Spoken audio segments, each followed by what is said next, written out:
On करें।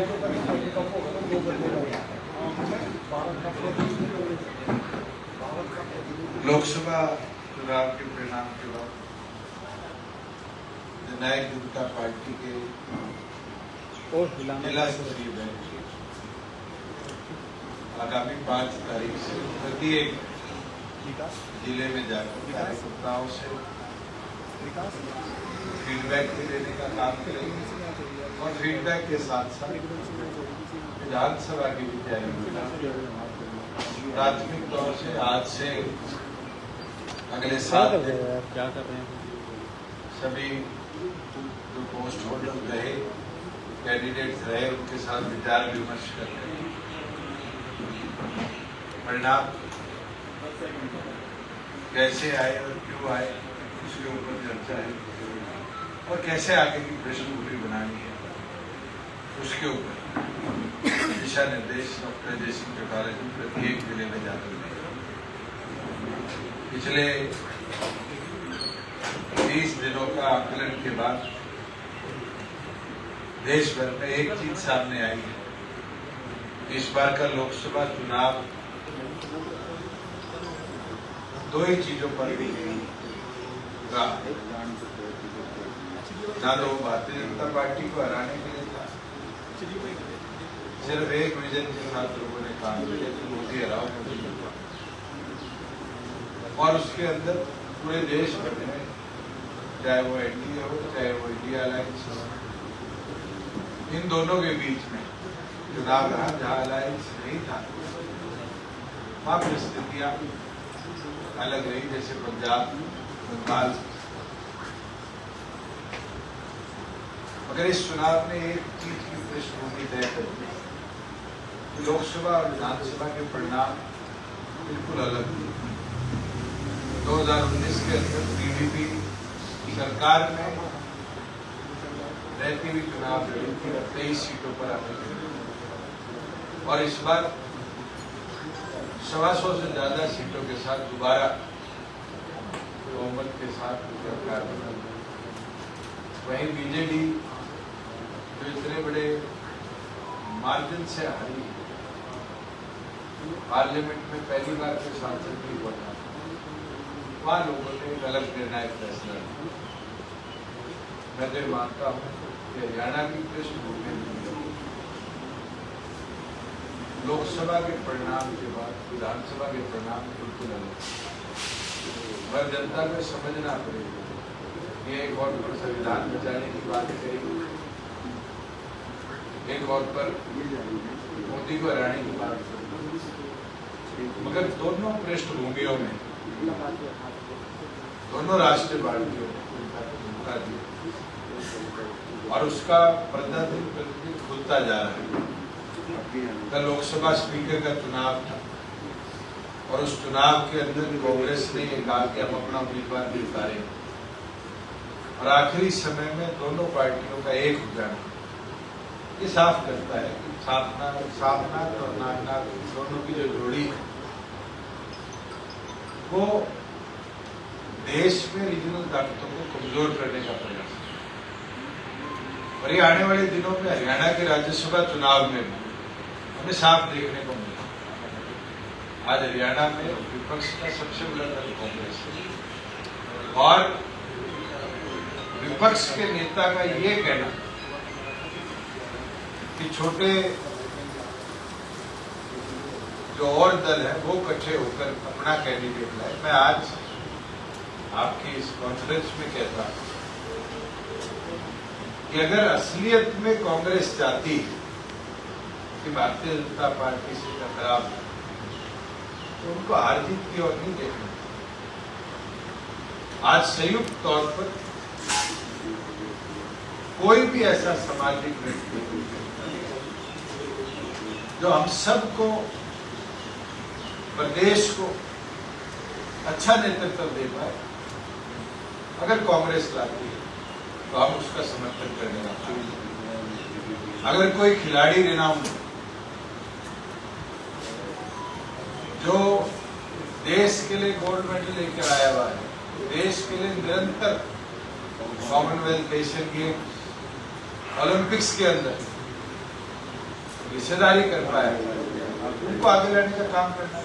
और मुझे नहीं लगता ऐसा कोई व्यक्ति आएगा, तो चाहे कांग्रेस हो, चाहे जननायक जनता पार्टी हो, चाहे वो लोकदल हो, चाहे निर्दलीय हो, हम सब मिलकर उसका समर्थन भी करें। और ये पहला अवसर आएगा तो भारतीय जनता पार्टी को एक कड़ा मुकाबला भी। हार जीत तो सिक्के के दो पहलू, पर लीडर ऑफ ऑपोजिशन का ये कहना कि हमारे पास नंबर नहीं, तो कांग्रेस की हार को पहले दिखाता है।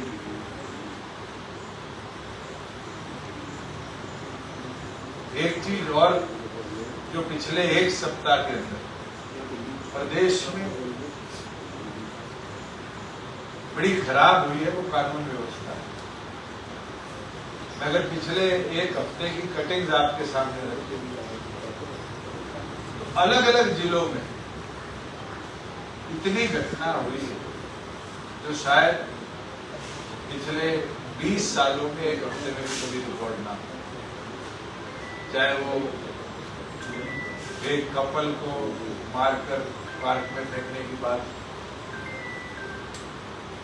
एक लड़की की हत्या, सरेआम लूट, और तो और हिसार के अंदर एक एजेंसी में दिन दहाड़े 40 गोलियां चलनी और अब तक पुलिस द्वारा कोई कार्रवाई ना होनी। कल देर रात मंडी के अंदर गोलियां चलनी। ये साफ दिखाता है कि हरियाणा प्रदेश के मुख्यमंत्री ने जो गृह विभाग अपने पास रखा है उसका पूरा फेलियर। इससे तो अमित शाह भी ठीक थे, तो गृह मंत्री के तौर पर कानून व्यवस्था को तो ठीक रखते। मैं तो आपके माध्यम से ये चीज कहना चाहूंगा सैनी साहब कि फुल टाइम होम मिनिस्टर प्रदेश में हो तो कानून व्यवस्था सुधरे। आज उनका पूर्णतौर फेलियर है कि वो लॉ एंड ऑर्डर सिचुएशन को संभाल लें।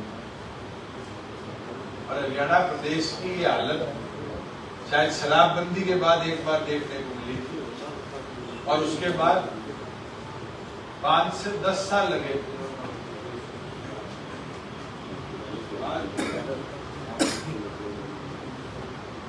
आज वही लॉ एंड ऑर्डर सिचुएशन दोबारा बदहाल होने का कारण आज की भारतीय जनता पार्टी की सरकार और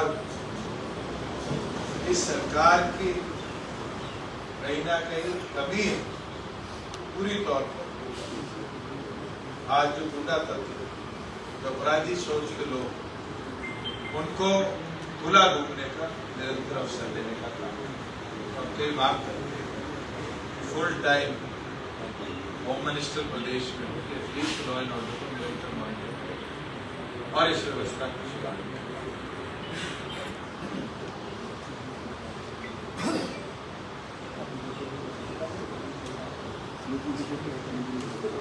आपके सवाल में ज्यादा मेरे कागज मैंने कहा आज मैं सरकारी कागज नहीं लाया।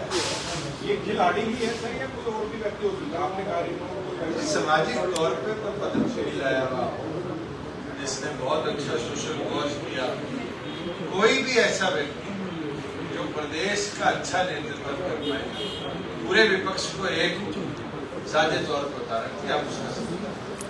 और अगर नेता प्रतिपक्ष को इतना डर लगता है भी हम समर्थन नहीं करें, तो राज्यसभा के नॉमिनेशन फॉर्म में ये कानून में लिखा हुआ है कि या तो मिनिमम 10 प्रपोजल चाहिए या जो टोटल नंबर ऑफ एमएलए है उसका 10वां हिस्सा, तो 9 प्रपोजल चाहिए।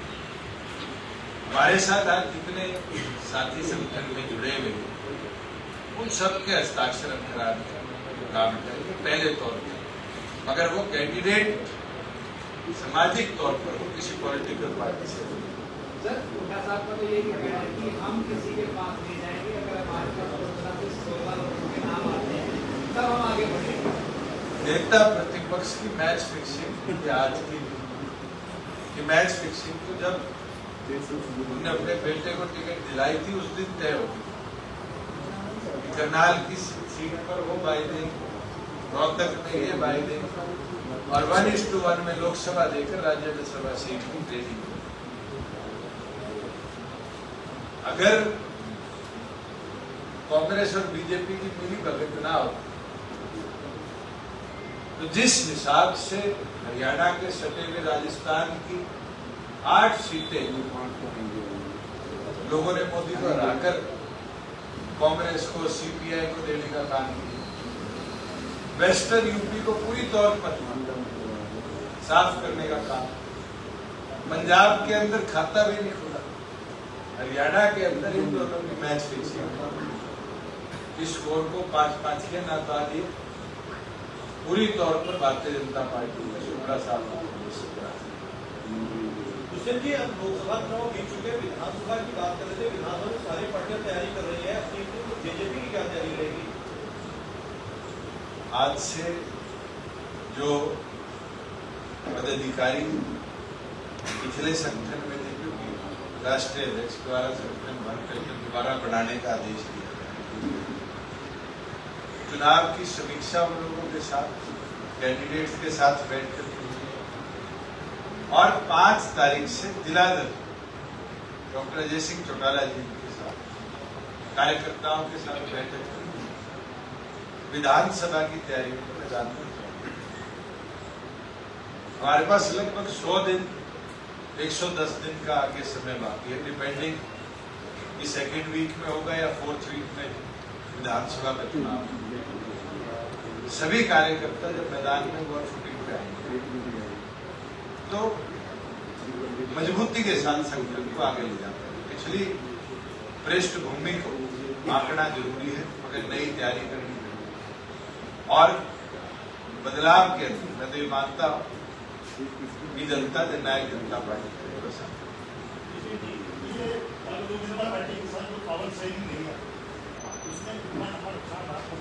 नुकसान तो हुआ ही, रिजल्ट आए हैं, कहीं ना कहीं उसका नतीजा यही है कि जनता ने किसान आंदोलन वाली जो गुस्सा था कहीं ना कहीं निकाला है। और मैं तो एक पुरानी अपनी कहावत है, मेरी मदर कई बार कहती, गेहूं के साथ गुड़ भी पिसता है, कहीं ना कहीं उसका नफा नुकसान जो था अभी भी झेला।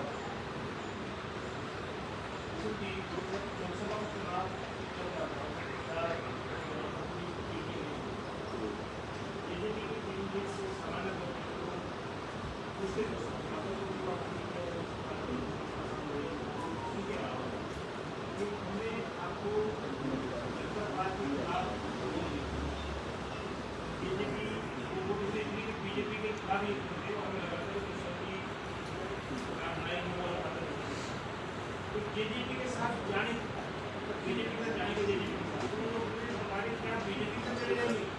मैं तो एक चीज स्पष्ट कह सकता हूँ कि आने वाले भविष्य में भारतीय जनता पार्टी के साथ जाने का कोई जिद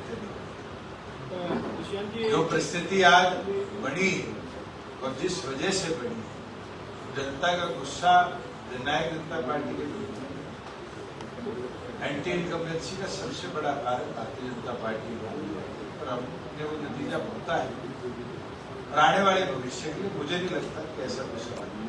दुष्यंत जी, आप कह रहे हैं कि बीजेपी के साथ आप समझौता नहीं करेंगे, तो are you open to any alliance भविष्य में किसके साथ?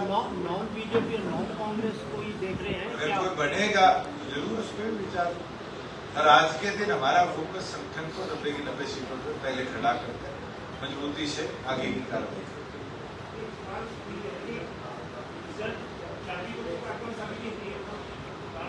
अभी तो 29 तक रहेगी ना। 2 चुनाव का तो इलेक्शन कमीशन का कोड है, वो चिंता नहीं करती।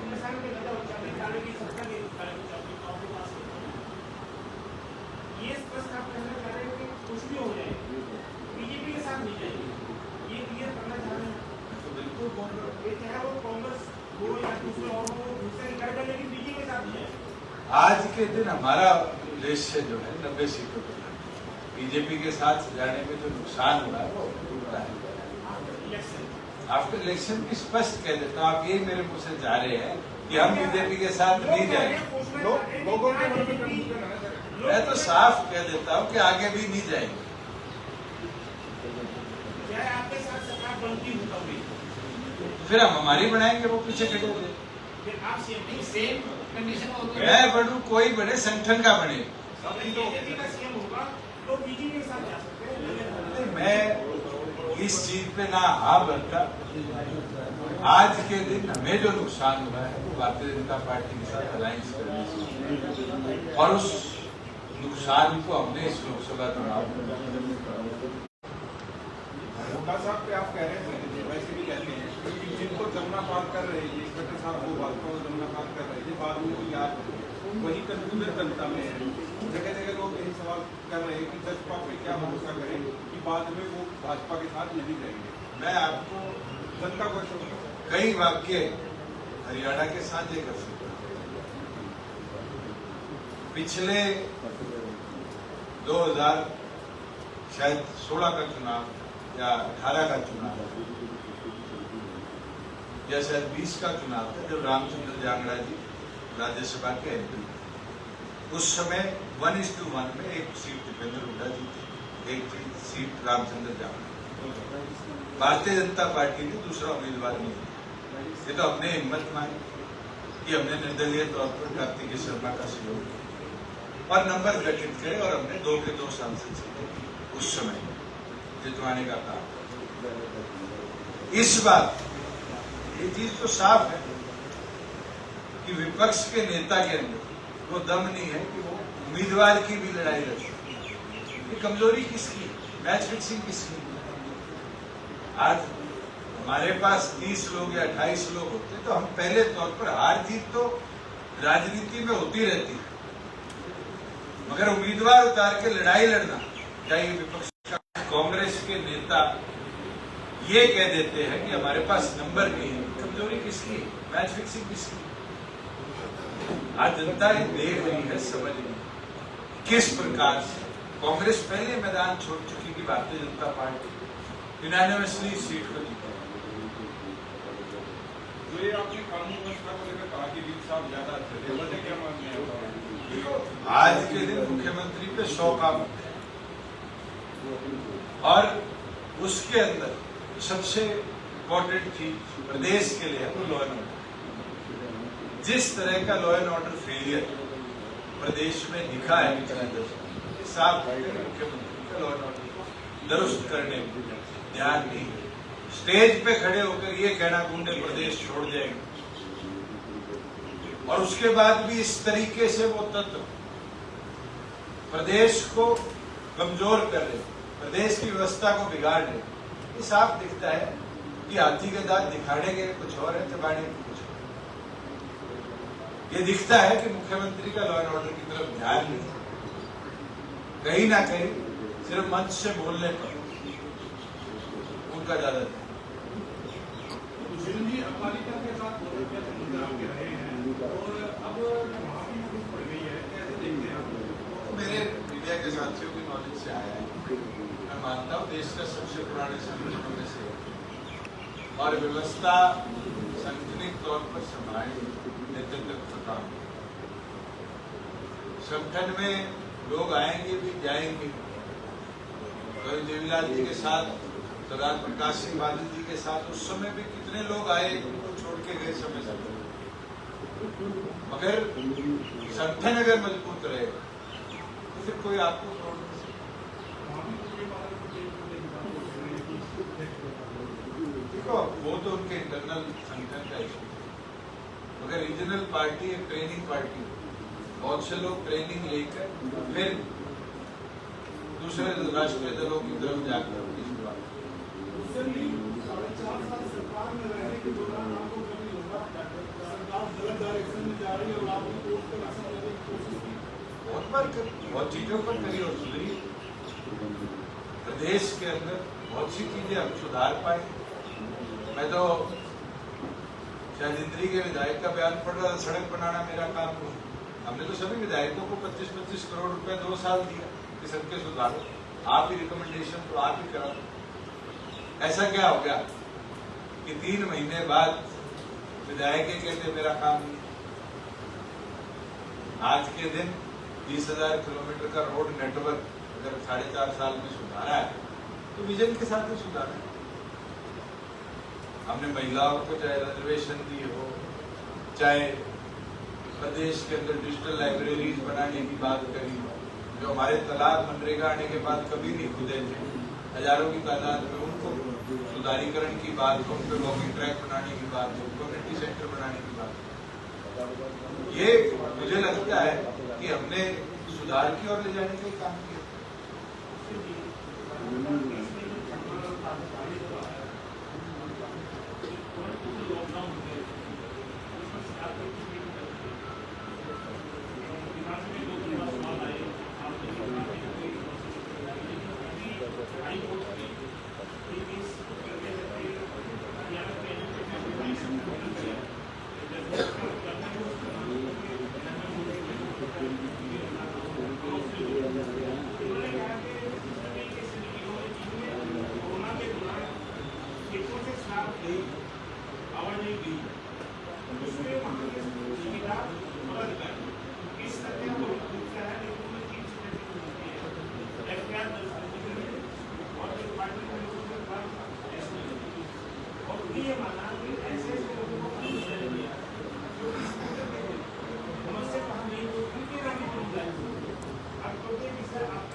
मेरे ख्याल से 3 बार तो विधानसभा में इस के बारे में कहा, हजारों बार आप लोगों ने अलग अलग जगह यही सवाल पहले दिन इसके खिलाफ उन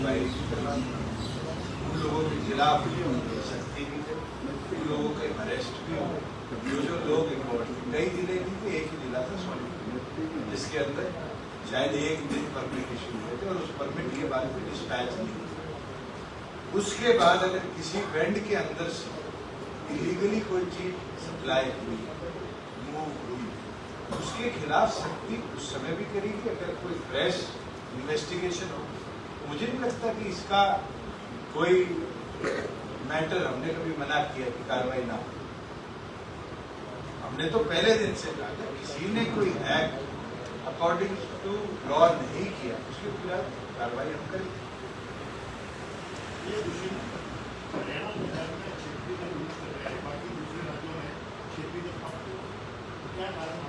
तो समय आप बीजेपी 25 साल राज में रहे, क्षेत्रीय दल, और वही नवीन पटनायक जो 25 साल मुख्यमंत्री रहे, वो अपनी खुद की जो परमानेंट सीट थी वो हार के दूसरी से थी।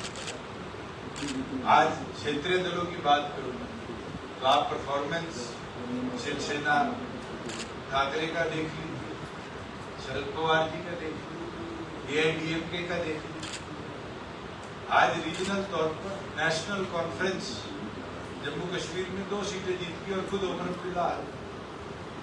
ये तो जनमत है, जनमत हमें एज पॉलिटिकल पार्टी हमेशा स्वीकार भी करना चाहिए, और जनता ही है जो जिताती भी है। जिस राहुल गांधी पर सवाल उठाए जाते थे छवि को लेकर, आज वो लीडर ओपोजिशन है, क्या कहना चाहेंगे इस तरीके से? आज उनके पास 55 से ज्यादा सांसद है, पार्टी के नेतृत्व ने चुनी और शुभकामनाएं। अभी तो पहली शुरुआत है और शुरुआत अभी तो चलनी है। अभी तक तो नेता प्रतिपक्ष के तौर पर लोकसभा में शायद उन्होंने एक बार भी अनुमोदन नहीं किया। तो देश देखेगा कि क्या वो नेतृत्व कर पाएंगे या नेता विपक्ष के तौर पर फिर।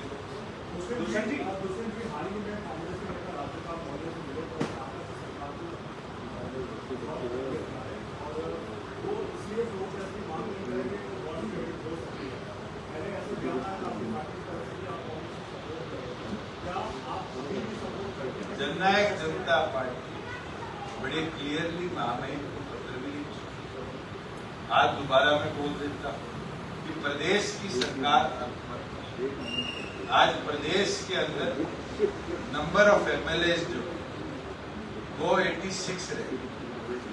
किसी भी पॉलिटिकल पार्टी को सरकार चलाने के लिए आज 44 का आंकड़ा चाहिए, और भारतीय जनता पार्टी की जो अब सरकार चल रही है निर्दलीयों के समर्थन से, अलोपा के समर्थन, वो सारा नंबर मिलाकर 43 पहुंचता है, 44 नहीं।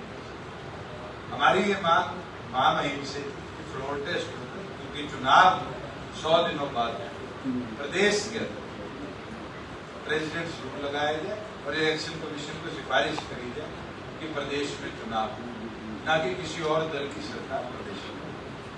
दूसरा जी, आपने शुरुआत में ही कहा कि लोकसभा चुनाव में आपको देखने को मिला कि किसान आंदोलन का असर भी रहा और किसानों की नाराजगी उन्होंने जाहिर भी कर। अब आप किसानों को कुछ कहेंगे? मैं तो एक चीज कह सकता हूँ कि अब फील्ड में उतरेंगे तो युक्ति से लड़ाई।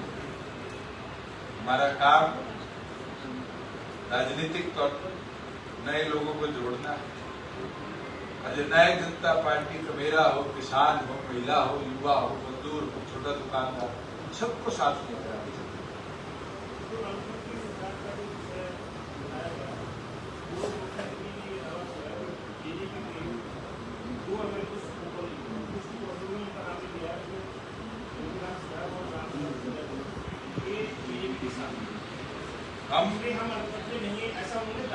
आज माननीय अध्यक्ष महोदय से समय लेकर उनसे मिलने का काम,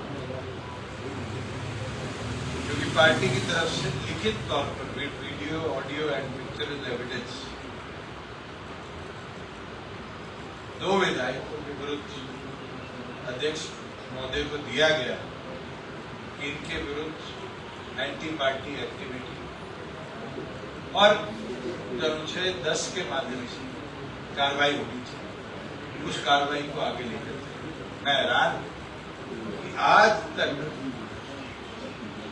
माननीय अध्यक्ष महोदय ने उसके अंदर ना तो उन 2 विधायकों की ना पार्टी की कंप्लेंट मॉनिटर करने का काम किया। दोबारा मैं उनसे मांग करेंगे उन 2 के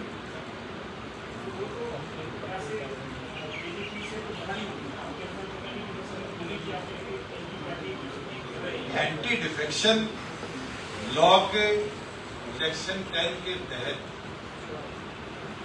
ये कार्रवाई करना अध्यक्ष महोदय का काम है। अगर अध्यक्ष महोदय नहीं करेंगे फिर अब मान्य हाईकोर्ट अप्रोच करके उसकी डायरेक्शन दिलाने का काम करें, क्योंकि ये कार्रवाई करना जिम्मेवारी बनती है विधानसभा के अध्यक्ष। हम उनसे मांग करते हैं,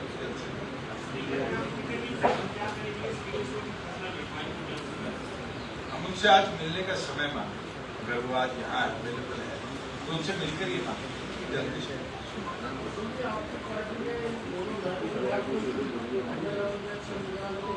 पार्टी का एक्शन तो यही है कि एंटी डिफेक्शन लॉ के तहत उनकी मेंबरशिप विधानसभा की सीट है। और इतिहास के अंदर भी ऐसे एक जगह नहीं कई प्रदेशों में कार्रवाई हुई, चाहे वो हिमाचल हो, चाहे हमारे ही 7 हाईवे 4 MLA के विरुद्ध पिछली विधानसभा में, चाहे वो महाराष्ट्र की बात। ये कार्रवाई हमेशा विधानसभा के अध्यक्ष ने टाइम बाउंड मैनर में की। मैं ये दिखता है कि करंट गवर्नमेंट को बचाने के लिए माननीय अध्यक्ष भी कहीं ना कहीं पैरिटी दिखाने का काम कर रहे हैं।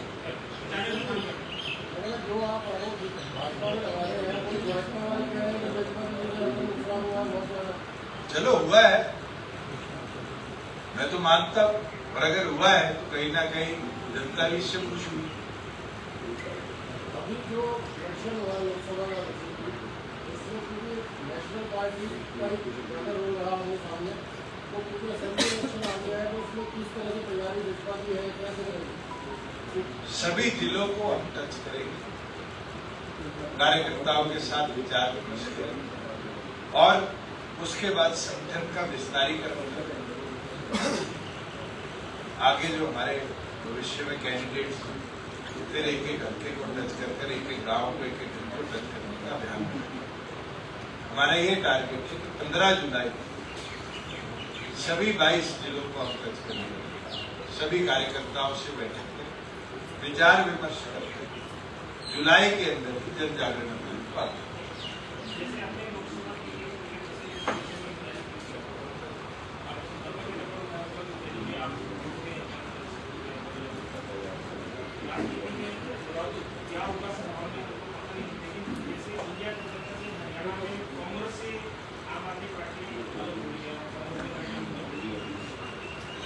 क्या आने वाले विधानसभा चुनाव में बीजेपी के साथ आपने मदद कर दी है, क्या आम आदमी पार्टी के किसी और के साथ कोई संभावना? इसके साथ क्या क्या होगा भविष्य?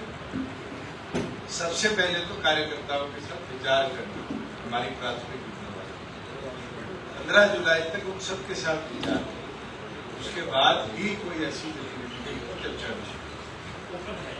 आज के दिन हमारा एक लक्ष्य है कि जल्द प्रदेश के सभी 22 जिलों के कार्यकर्ताओं के साथ बैठे डॉक्टर अजय सिंह चौटाला जी के नेतृत्व में प्रदेश के प्रत्येक जिले में और सभी कार्यकर्ताओं से संगठन को दोबारा बनाने का संगठन विचार।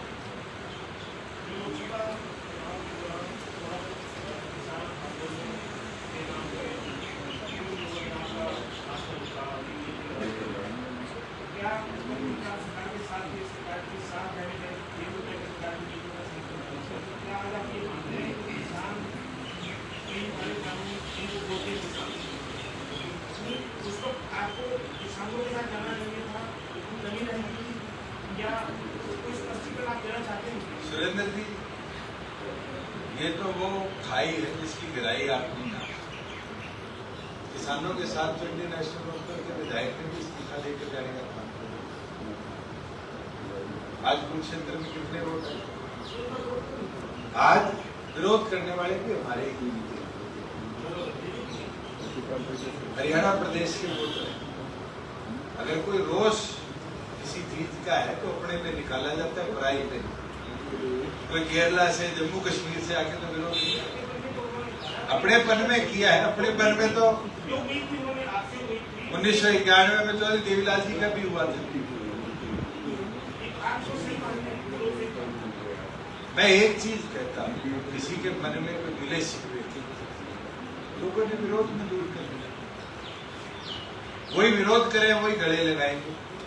कोई नए वोटर तो आएंगे नहीं, 2 करोड़ वोटर हैं, यही रहने हैं। किसी ने गुस्से निकालने का एक तरीका ढूंढा।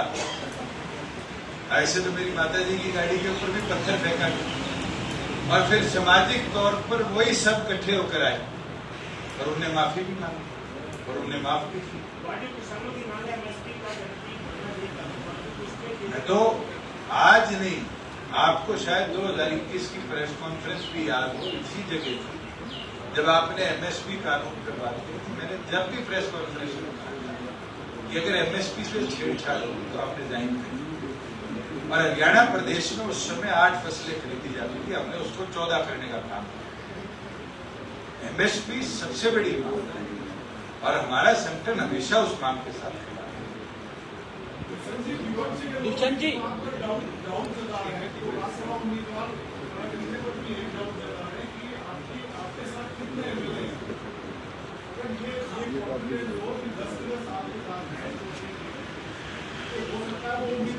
अभी तो आपके साथी ने पूछा था कि 2 के विरुद्ध आप कार्रवाई कर रहे हैं। 2 को हमने नोटिस भेजा हुआ है। मैं एक चीज कहता हूँ, आप अपना कैंडिडेचर ले आइए भूपेंद्र हुड्डा से। दुष्यंत चौटाला सबसे पहले साइन। आज विपक्ष में होने का मतलब है सरकार से टक्कर लेने, और अगर सरकार से टक्कर लेने का मादा कांग्रेस रखती है तो उनको फॉर्म भरना चाहिए। आप में से किसी साथी का भरा ले, आप समर्थन दें। दुष्यंत जी, जिस तरीके से चौधरी वीरेंद्र सिंह लगातार दावा कर रहे थे कि उनके बेटे चुनाव लड़ेंगे, हिसार से टिकट नहीं मिला, अब विधानसभा की चुनाव की तैयारी कर रहे हैं, किस तरीके से देखते हैं? कोई बात नहीं, मैं तो नहीं छोड़ के भाग। उनको मिले ना मिले, मैं वहीं खड़ा मिले।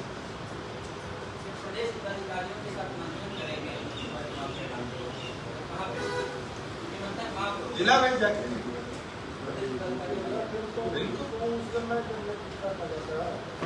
जिला हेडक्वार्टर को सबके साथ एक एक बिंदु पर चर्चा भी होगी और आगे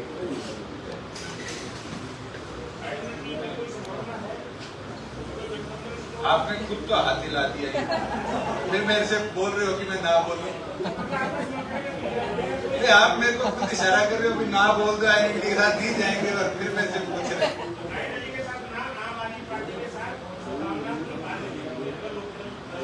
हम अपना संगठन दोबारा स्थापित करके मैदान में मजबूती से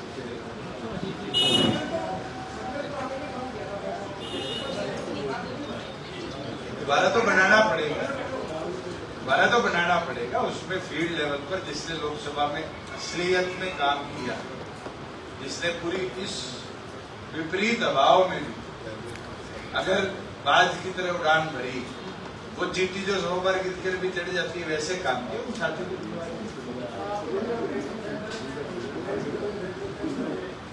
तो ट्रेनिंग कितनों को नहीं करवाई, मैं तो 5 साल में कईयों को करवा दिया। चौधरी देख, मैं तो कई बार कार्यकर्ताओं के साथ बैठकर चर्चा करता हूँ कि हमारे संगठन का नाम ताऊ ट्रेनिंग पार्टी होना, जहाँ लोग आते हैं, ट्रेनिंग लेते हैं और फिर भाग जाते हैं। मगर आप ये देखो कि हमारी सोच में युवाओं को नेतृत्व देना, महिलाओं को नेतृत्व देना, कमेरे को नेतृत्व देना, इस सोच को कितनी जगह मिली। और आज से पिछले 5 दशकों के इतिहास को